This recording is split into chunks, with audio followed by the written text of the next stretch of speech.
कहा जाता है कि जिस व्यक्ति पर माता लक्ष्मी की कृपा होती है उसके जीवन में फिर कोई कठिनाई नहीं आती। माता लक्ष्मी स्वास्थ्य, संतान, धन, वैभव और सौभाग्य प्रदान करने वाली देवी हैं। जब वे किसी पर अपनी कृपा दृष्टि डालती हैं तो उसका जीवन सफल हो जाता है। ऐसी ही एक पौराणिक कथा है जिसमें माता लक्ष्मी ने एक माली के घर में नौकरानी बनकर उसके परिवार को खुशियों से भर दिया। एक समय की बात है, भगवान विष्णु शेषनाग पर बैठे बैठे बहुत उदास महसूस कर रहे थे। उन्हें पृथ्वी पर घूमने की इच्छा हुई और वे यात्रा की तैयारी करने लगे। स्वामी को तैयार होते देख माता लक्ष्मी ने पूछा, स्वामी, आप आज इतनी सुबह सुबह कहाँ जाने की तैयारी में हैं? भगवान विष्णु ने उत्तर दिया, देवी लक्ष्मी, मन कुछ उदास है, इसलिए मैं पृथ्वी लोक पर भ्रमण करने जा रहा हूं। माता लक्ष्मी ने कहा, हे देव, यदि आप पृथ्वी पर जाएंगे तो आपके बिना मेरा मन नहीं लगेगा। क्या मैं भी आपके साथ चल सकती हूं? भगवान विष्णु ने कहा, ठीक है, लेकिन तुम्हें मेरी एक शर्त माननी होगी। तुम पृथ्वी पर पहुंचकर उत्तर दिशा की ओर नहीं देखोगी। माता लक्ष्मी ने सहमति में सिर हिलाया। ठीक है स्वामी, मैं उत्तर दिशा में नहीं देखूंगी। आपकी शर्त मुझे स्वीकार है। भगवान विष्णु की शर्त को मानते हुए माता लक्ष्मी सहमत हो गईं और सुबह होते ही वे दोनों धरती पर पहुंचे। उस समय सूर्योदय हो रहा था। रात में हुई बारिश के बाद चारों ओर हरियाली ही हरियाली थी। धरती की सुंदरता देखकर माता लक्ष्मी अत्यंत प्रसन्न हुईं और भगवान विष्णु को दिया वचन भूल गईं। धरती की मनमोहकता में खोई हुई वे कब उत्तर दिशा की ओर देखने लगीं, उन्हें पता ही नहीं चला। धरती का वातावरण कितना सुंदर है और वो फूलों से भरा खेत कितना आकर्षक है। अगर मैं इन फूलों को तोड़ लूं। उत्तर दिशा में माता लक्ष्मी को एक बेहद सुंदर फूलों का खेत दिखाई दिया, जहां सुगंधित और मनोहर फूल खिले थे। बिना सोचे समझे वे उस खेत में गईं और एक सुंदर सा फूल तोड़ लाईं। जब वे भगवान विष्णु के पास वापस आईं तो देखा कि उनकी आंखों में आंसू थे। चिंतित होकर माता लक्ष्मी ने पूछा, स्वामी, देखिए यह कितना सुंदर फूल है, लेकिन आपकी आंखों में आंसू क्यों हैं? क्या मुझसे कोई गलती हुई है? कृपया बताइए। भगवान विष्णु ने गंभीर स्वर में कहा, देवी लक्ष्मी, आप मेरा वचन याद नहीं रख सकी। शर्त के अनुसार आपको उत्तर दिशा में नहीं देखना था और आपको यह भी ध्यान रखना चाहिए था कि बिना अनुमति के किसी की वस्तु नहीं लेनी चाहिए। माता लक्ष्मी ने पश्चाताप करते हुए कहा, स्वामी, मुझसे भूल हो गई है, कृपया मुझे क्षमा कर दें। भगवान विष्णु ने कहा, देवी लक्ष्मी, आपने जो गलती की है उसका दंड आपको अवश्य मिलेगा। आपने जिस माली के खेत से बिना अनुमति फूल तोड़े हैं वह चोरी के समान है, इसलिए आपको 3 वर्ष तक उस माली के घर में रहना होगा। उसके बाद मैं स्वयं आपको बैकुंठ वापस बुलाऊंगा। माता लक्ष्मी ने सिर झुकाकर यह वचन स्वीकार किया और भगवान विष्णु बैकुंठ लौट गए। उन्होंने एक गरीब लड़की का रूप धारण किया। उस खेत के मालिक का नाम माधव था। माधव की पत्नी, 2 बेटे और 3 बेटियां थीं। पूरा परिवार छोटे से खेत में मेहनत करके जीवन यापन करता था। खेत के पास ही उनकी एक झोपड़ी थी। लक्ष्मी उस झोपड़ी पर पहुंची। माधव ने उन्हें देखकर पूछा, बेटी, तुम कौन हो और यहाँ किस लिए आई हो? मैं तुम्हारी कैसे सहायता कर सकता हूँ? लड़की ने उत्तर दिया, मेरा नाम लक्ष्मी है। मैं एक निर्धन लड़की हूँ और मेरा कोई सहारा नहीं है। कई दिनों से मैंने कुछ नहीं खाया है। मुझे कोई भी काम दे दीजिए, मैं आपके घर के कार्यों में मदद कर सकती हूँ। बस मुझे अपने घर में एक स्थान दे दीजिए। माधव एक दयालु व्यक्ति थे। उन्होंने कहा, देखो बेटी, मैं एक गरीब माली हूँ। मेरी आमदनी से घर का खर्च मुश्किल से चलता है, लेकिन अगर मेरी 3 की जगह 4 बेटियां होती तो भी मुझे उन्हें पालना ही पड़ता। जो साधारण भोजन हम करते हैं वही तुम्हें भी मिलेगा। अगर तुम इससे संतुष्ट हो तो अंदर आ जाओ। लक्ष्मी ने कृतज्ञता से कहा, आपने मुझे आश्रय दिया, इसके लिए आपका बहुत धन्यवाद। माता लक्ष्मी 3 वर्षों तक माधव के घर में नौकरानी बनकर रहीं। उनके आने के बाद से ही माधव की आमदनी बढ़ने लगी। उन्होंने एक गाय भी खरीद ली। एक दिन माधव की पत्नी सरला ने खुशी से कहा, आप एक नई गाय ले आए, यह बहुत अच्छा हुआ। आज आपकी कमाई काफी अच्छी रही। माधव ने उत्तर दिया, सरला, यह सब माता लक्ष्मी की कृपा है। लक्ष्मी ने मुस्कुराते हुए कहा, माधव, मैंने कोई चमत्कार नहीं किया है, यह सब आपके दयालु स्वभाव का परिणाम है। आपने मुझे एक निर्धन लड़की समझकर अपने घर में आश्रय दिया है।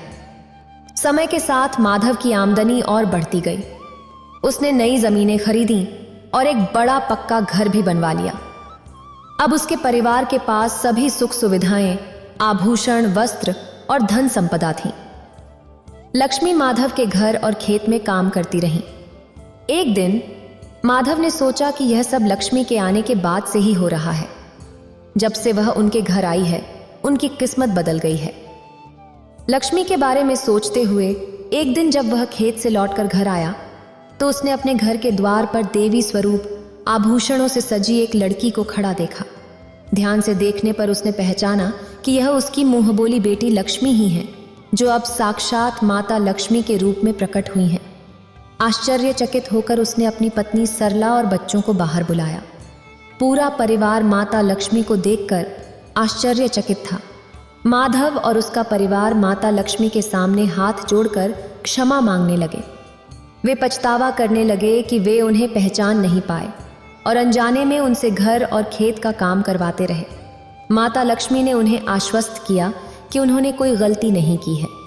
उन्होंने कहा कि माधव एक नेक और दयालु व्यक्ति हैं, जिन्होंने उन्हें आश्रय दिया और 3 वर्षों तक अपनी बेटी की तरह रखा। इसके बदले में माता लक्ष्मी ने उन्हें वरदान दिया कि उनके पास कभी भी खुशियों और धन की कमी नहीं होगी और वे सभी सुखों के पात्र हैं। माधव और उसके परिवार को आशीर्वाद देकर माता लक्ष्मी अपने स्वामी भगवान विष्णु द्वारा भेजे गए रथ में बैठकर बैकुंठ लौट गईं। माधव और उनका परिवार हाथ जोड़कर माता लक्ष्मी की स्तुति करते रहे। एक समय की बात है, श्रीपुर नामक गांव में हरिधर नामक एक गरीब किसान अपनी बेटी संध्या के साथ रहता था।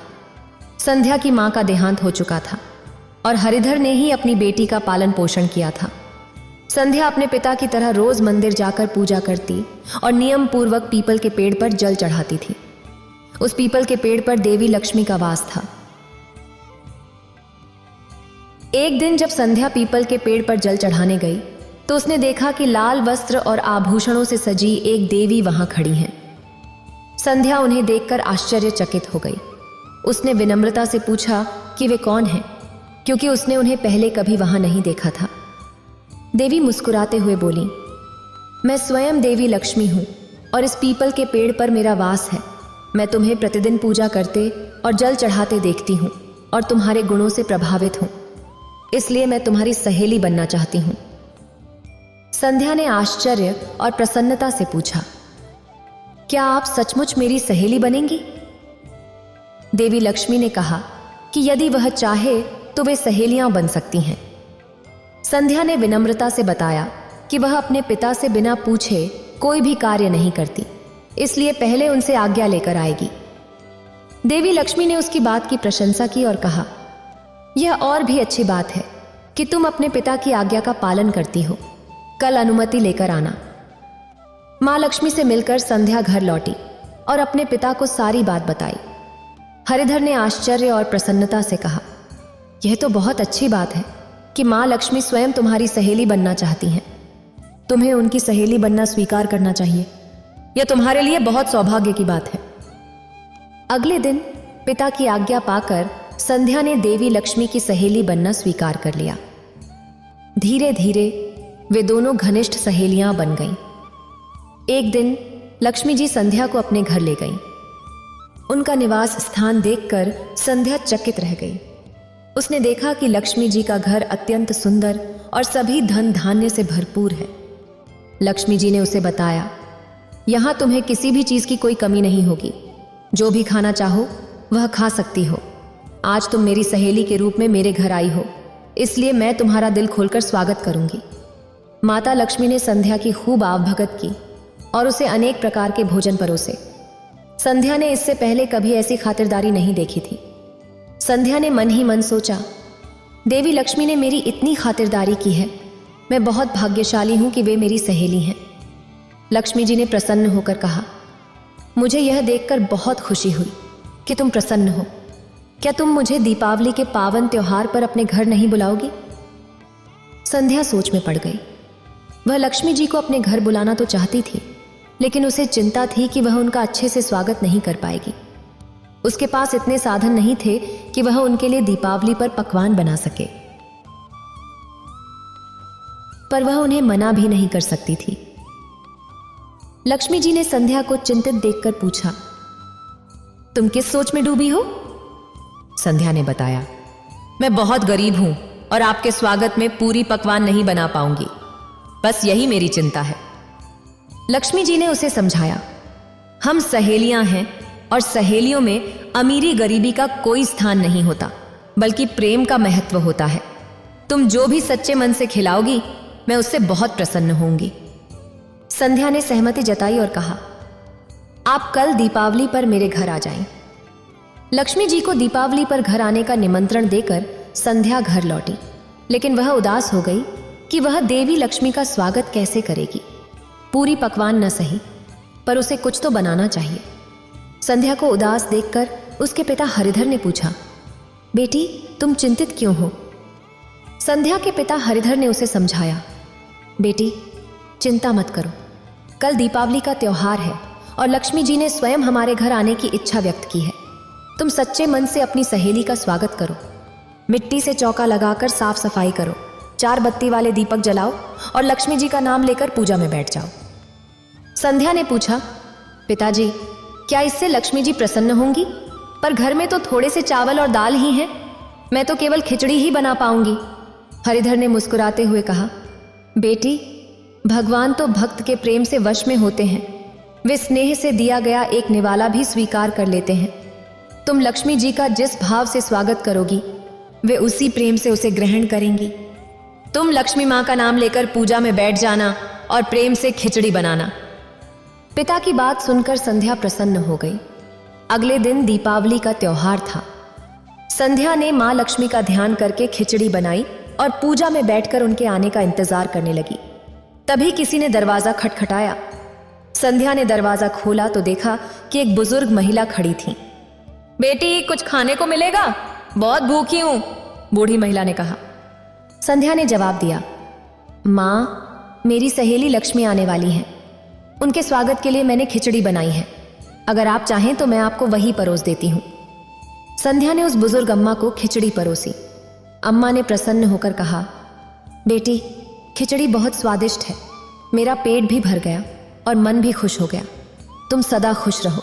आज दीपावली के दिन तुमने मुझे भोजन कराया है, बदले में मैं तुम्हें यह कलश देना चाहती हूँ, इसे स्वीकार करो। अब मैं चलती हूँ, सदा सुखी रहो। अम्मा के जाने के बाद संध्या ने दरवाजे पर चरणों के निशान देखे। उसने अपने पिता से कहा, पिताजी ये पद चिन्ह कैसे हैं? ये तो उसी बूढ़ी अम्मा के हैं जो अभी आई थी। मैंने उन्हें खिचड़ी खिलाई और उन्होंने मुझे यह कलश दिया। हरिधर ने उत्साहित होकर कहा, ये तो माँ लक्ष्मी के चरण कमल हैं संध्या। माँ लक्ष्मी वास्तव में हमारे घर आई थी, उनकी महिमा अपरंपार है। संध्या ने कलश खोला तो उसमें सोने की बहुत सी अशर्फियां थीं। उसने आश्चर्य से कहा, पिताजी इसमें तो सोने की अशर्फियां हैं, मतलब माँ लक्ष्मी ने मुझे यह उपहार दिया है। हरिधर ने कहा, बेटी ये तुम्हारे सौभाग्य से हुआ है।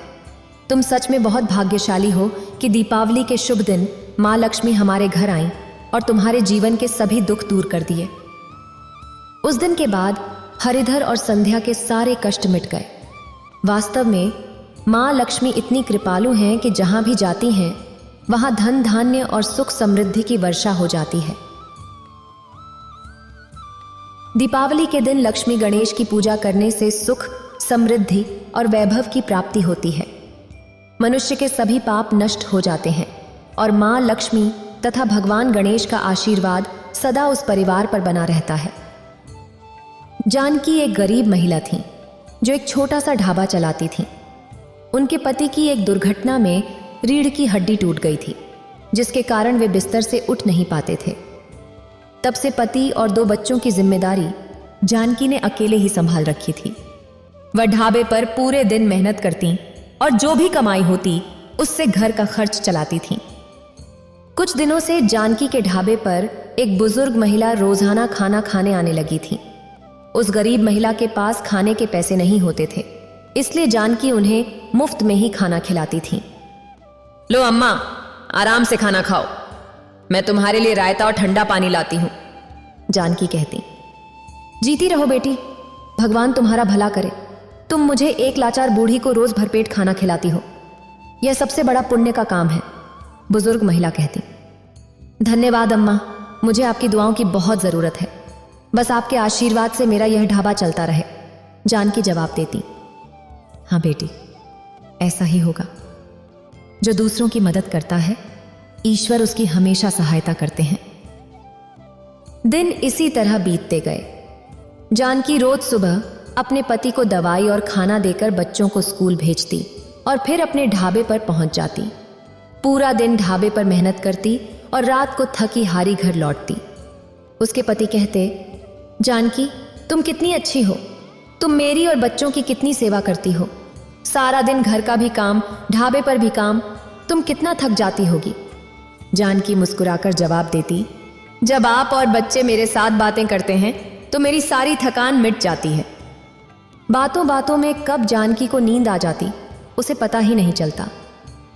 अगले दिन जब जानकी अपने ढाबे पर पहुंची तो वह हैरान रह गई।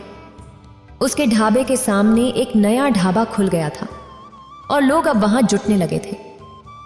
यह मेरे ढाबे के सामने नया ढाबा कैसे खुल गया? मेरे यहां तो कोई ग्राहक नहीं आ रहा, सब सामने के नए ढाबे पर ही जा रहे हैं। अब क्या होगा? अगर मेरे ढाबे पर कोई नहीं आया तो बनाया हुआ सारा खाना बेकार हो जाएगा, मैं कैसे कमाई करूंगी? जानकी चिंतित हो उठी। उसी परेशानी में थी कि तभी वह बूढ़ी महिला वहां आ गई। जानकी ने उन्हें खाना दिया। बूढ़ी महिला ने पूछा, क्या हुआ बेटी, तुम किस चिंता में हो? आज तुम्हारा मन ठीक नहीं लग रहा। जानकी ने उत्तर दिया, अम्मा बहुत घबराहट हो रही है। आज सुबह से एक भी ग्राहक नहीं आया। सामने एक नया ढाबा खुल गया है, हर कोई वहीं से खाना खा रहा है। मैं क्या करूंगी अम्मा, घर कैसे चलाऊंगी? बूढ़ी महिला ने समझाया, बेटी तुम चिंता मत करो, देवी लक्ष्मी की आराधना करो, उनकी कृपा से तुम्हारे सारे दुख दूर हो जाएंगे। देवी लक्ष्मी की पूजा करने से तुम्हारा काम फिर से चल पड़ेगा। जानकी ने कहा, ठीक है अम्मा, अगर ऐसा करने से मेरे कष्ट दूर होते हैं तो मैं देवी लक्ष्मी की दिन रात पूजा करूंगी। बूढ़ी अम्मा के सुझाव पर जानकी ने मां लक्ष्मी की पूजा शुरू कर दी। कई दिन बीत गए, लेकिन उसके ढाबे की बिक्री नहीं हो रही थी और उसका नुकसान दिन पर दिन बढ़ता जा रहा था। वह जो भी खाना बनाती वह सब बचा रह जाता और केवल एक दो ग्राहक ही उसके ढाबे पर आते थे। उधर जानकी के ढाबे के सामने वाला नया ढाबा बहुत चल निकला था।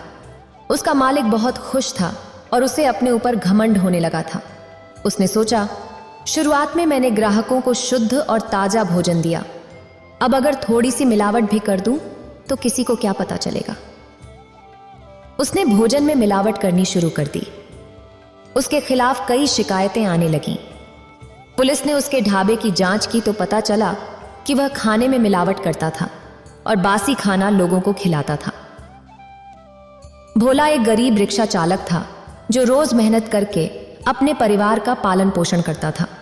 एक दिन उसने अपने साथी से कहा, राम राम रमेश भैया। रमेश ने उत्तर दिया, राम राम भोला, क्या सवारी छोड़ने जा रहे हो? भोला ने कहा, हाँ भैया, लौटते समय आता हूं, आज आपका हिसाब करके राशन भी लेता आऊंगा। पिछले साल ही भोला ने पैसे जोड़कर अपना नया रिक्शा खरीदा था। पहले वह किराए का रिक्शा चलाता था, जिससे किराया देने के बाद उसके पास ज्यादा पैसा नहीं बचता था। घर पहुंचकर उसने अपनी पत्नी मालती से कहा, ये लो मालती, दाल चावल आटा सब ले आया हूं। मालती ने मुस्कुराते हुए कहा, जब से आपने अपना खुद का रिक्शा खरीदा है तब से किराया बचने से कितना आराम हो गया है। भोला ने सहमति जताते हुए कहा, हाँ मालती, पाई पाई जोड़कर मैंने यह रिक्शा लिया है। चलो तुम खाना लगाओ, मैं रिक्शा को चेन से बांध कर आता हूं। भोला ने रिक्शा को अपने घर के बाहर बांधा। वह रोज ही रिक्शा घर के बाहर बांधता था।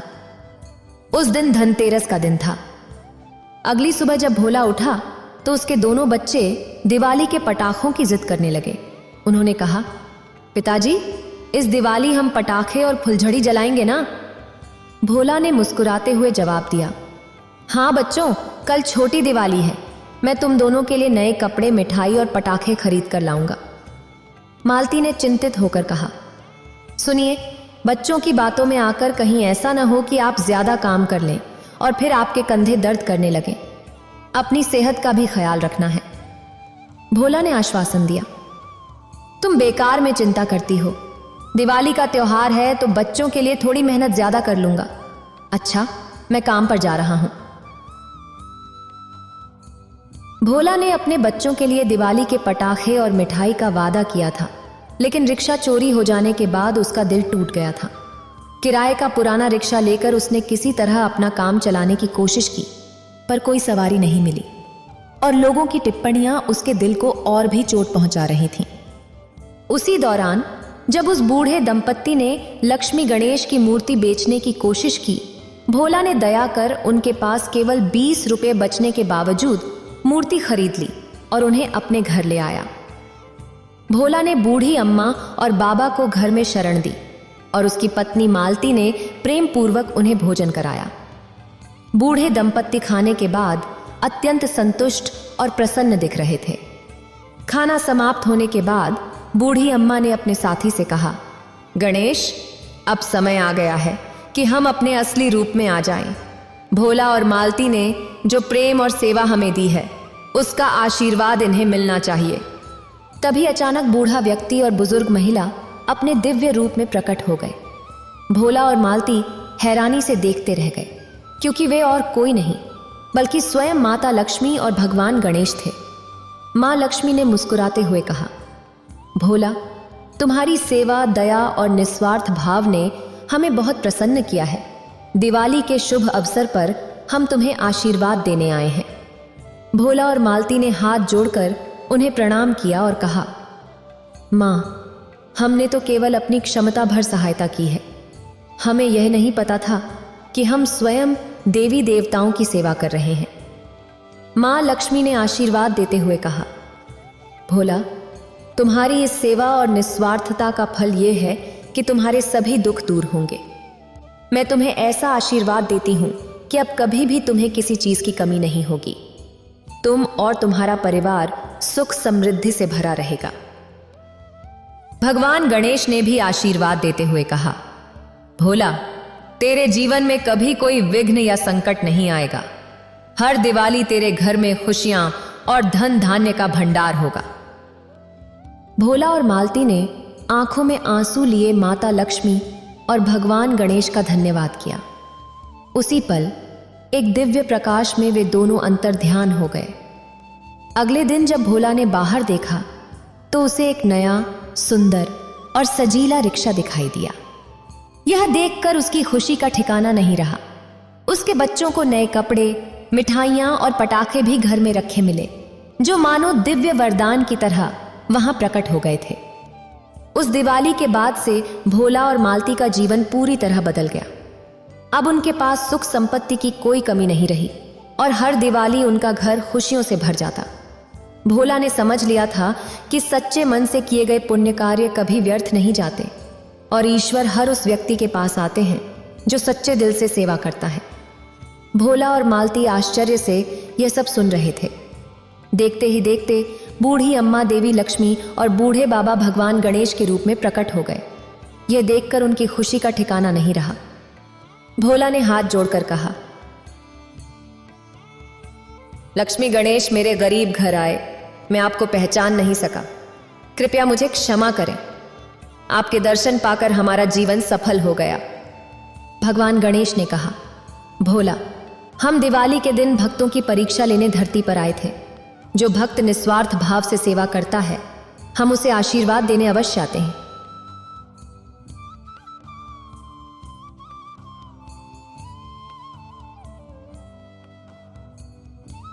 लक्ष्मी जी ने आशीर्वाद देते हुए कहा, तुम्हारे अच्छे कर्मों का फल तुम्हें मिलेगा।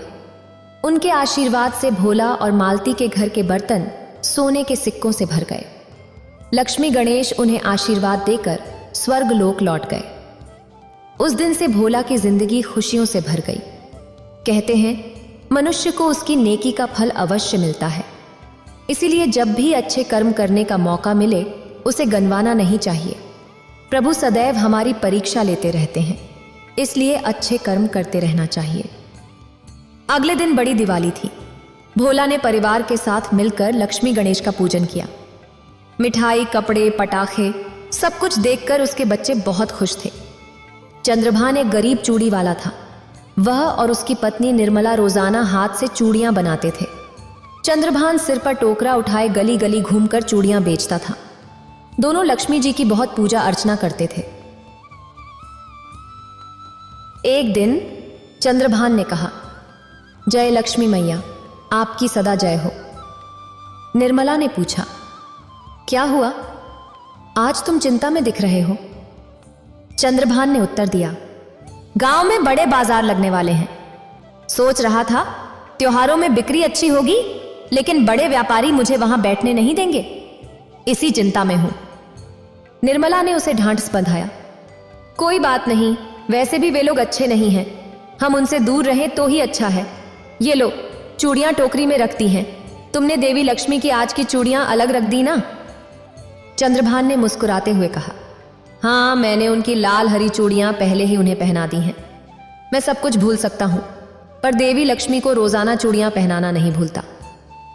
वह चूड़ियां बेचने निकल गया। कहते हैं भक्तों द्वारा अर्पित वस्तु भगवान तक अवश्य पहुंचती है।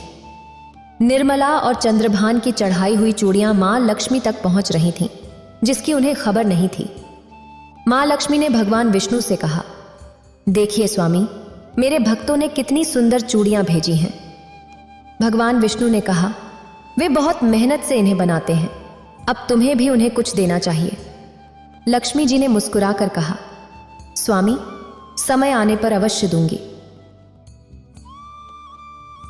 एक दिन चंद्रभान गली में चूड़ियां बेच रहा था। चूड़ियां ले लो, हरी, लाल, नीली, पीली चूड़ियां। महिलाएं उसकी चूड़ियां खरीदने लगीं। एक ने कहा, हाथ की बनी ये चूड़ियां बहुत सुंदर हैं और दाम भी सही हैं। दूसरी ने कहा, गांव के बाजार में तो चूड़ियां महंगी मिलती हैं। चंद्रभान ने विनम्रता से कहा, सब देवी लक्ष्मी की कृपा है, उन्हीं का नाम लेकर हम चूड़ियां बनाते हैं। उस दिन अच्छी कमाई से चंद्रभान खुश था। घर लौटते समय कुछ बड़े चूड़ी व्यापारियों ने उसे घेर लिया। एक बोला, हमारी चूड़ियां कोई क्यों नहीं खरीदता? क्योंकि तू पहले ही गलियों में बेच जाता है, आज तेरी सारी चूड़ियां तोड़ देंगे। उन्होंने उसे बुरी तरह पीटा, चूड़ियां तोड़ी और पैसे छीन लिए। चंद्रभान बेहोश हो गया। होश आने पर उसने खुद को घर में पाया। निर्मला ने कहा, ये हल्दी वाला दूध पी लो। पास खड़ी एक लड़की ने कहा, भैया जी को होश आ गया। चंद्रभान ने पूछा, तुम कौन हो? निर्मला ने बताया, ये कमला है, इन्होंने ही तुम्हें घर पहुंचाया। कमला ने कहा, मैं मंदिर में सेवा करती हूं, आपको बेहोश देखा तो घर तक लाई। चंद्रभान ने आभार व्यक्त किया, फिर चिंतित होकर बोला, अब क्या होगा निर्मला? बड़े व्यापारी रोज गुंडागर्दी पर उतर आए हैं। चंद्रभान और निर्मला त्योहार के दिनों में होने वाली कमाई को लेकर चिंतित थे। कमला ने प्रस्ताव किया, दीदी जी, जब तक भैया ठीक नहीं हो जाते तब तक अगर आप चाहें तो मैं आपकी चूड़ियां बेचने में मदद कर सकती हूं। निर्मला ने चिंता व्यक्त की, पर बहन, वे बहुत खतरनाक लोग हैं। अगर उन्होंने तुम्हें कोई नुकसान पहुंचाया तो मैं अपने आप को कभी माफ नहीं कर पाऊंगी।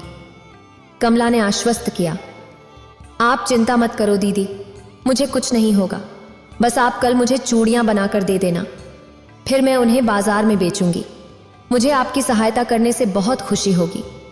निर्मला ने सहमति में सिर हिलाया, ठीक है बहन, मैं तुम्हें कल चूड़ियां बनाकर दे दूंगी, पर अपना ध्यान रखना। अगले दिन निर्मला ने कमला को चूड़ियां बनाकर एक टोकरी में भरकर दे दी और नियम के अनुसार कुछ चूड़ियां देवी लक्ष्मी को पहनाई। इसके पश्चात कमला चूड़ियां बेचने के लिए गलियों में न जाकर गांव के बड़े बाजार में चली गई। वह आवाज लगाते हुए कहने लगी, चूड़ी ले लो, चूड़ी, सुंदर सुंदर लाल, नीली, पीली, हरी, गुलाबी कांच की चूड़ियां ले लो।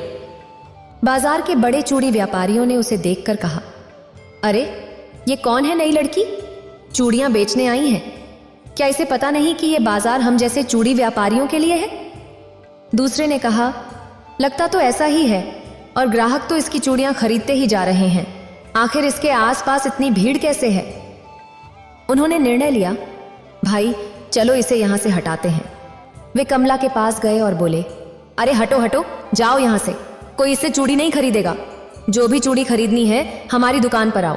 ओ लड़की, अपना टोकरा उठाओ और यहां से चली जाओ, वरना तेरी सारी चूड़ियां तोड़ देंगे। कमला ने शांत स्वर में कहा, अच्छा तो ठीक है, मेरा टोकरा उठाकर दिखाओ। एक व्यापारी ने गुस्से में कहा, लगता है तू मानेगी नहीं, अब तेरी चूड़ियां तोड़नी पड़ेंगी। उन्होंने टोकरा उठाने की कोशिश की, लेकिन वह जमीन से नहीं हिला। हैरान होकर बोले, अरे ये टोकरा उठ क्यों नहीं रहा है? भैया जरा मदद करो, ये तो जमीन से चिपक गया है। कई प्रयासों के बाद भी टोकरा नहीं उठा तो उन्होंने कमला को धमकाया, तुझे तो हम छोड़ेंगे नहीं, तुझे अभी बताते हैं।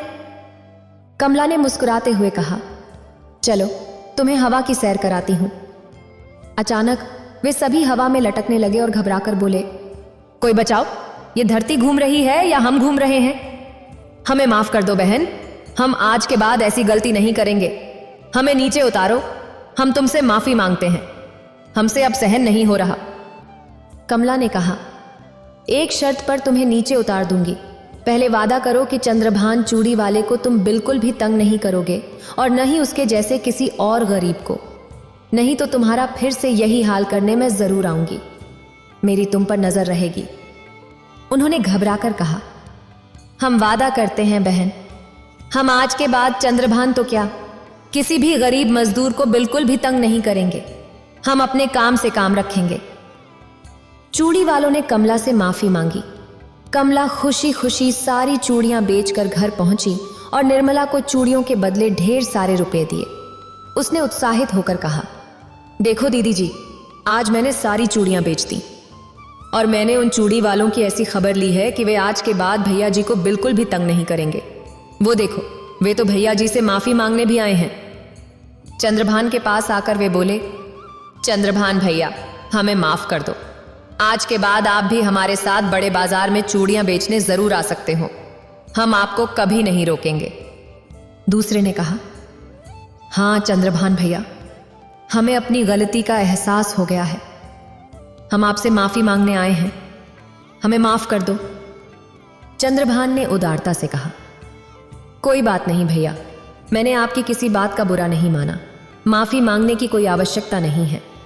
निर्मला ने कहा, बहन कमला, तुम्हारे कारण आज हमारे सारे दुख दूर हो गए। चंद्रभान ने सहमति जताई, आप सही कह रही हैं, कमला बहन तो हमारे लिए सचमुच देवी लक्ष्मी का रूप बनकर आई हैं। दोनों की बात सुनकर कमला मुस्कुराने लगी। अचानक निर्मला की नजर कमला की कलाइयों पर गई। उन्होंने मंदिर की तरफ देखा। मां लक्ष्मी को सुबह जो चूड़ियां उन्होंने पहनाई थीं, वे उनके हाथों में नहीं थीं, वे तो कमला ने पहन रखी थीं। निर्मला कमला के चरणों में गिर गई और प्रार्थना की, देवी मैया, आप साधारण नहीं हो, अपने साक्षात रूप में आओ मां, हमें कृतार्थ करो। निर्मला की पुकार पर देवी लक्ष्मी अपने साक्षात रूप में प्रकट हुई। उन्होंने कहा, उठो निर्मला, मैं तुम्हारी और चंद्रभान की भक्ति से प्रसन्न हूं, इसलिए मैं तुम्हें दर्शन देने आई हूं। अब तुम दोनों को कभी भी कोई दुख नहीं होगा। मेरी कृपा से तुम्हारे घर में धर्म, दौलत, संतान तथा सुख समृद्धि का वास होगा। दोनों ने खुशी से कहा, देवी लक्ष्मी, आपकी जय हो मैया, जय हो लक्ष्मी मैया की। देवी लक्ष्मी निर्मला और चंद्रभान को आशीर्वाद देकर अंतर्ध्यान हो गईं।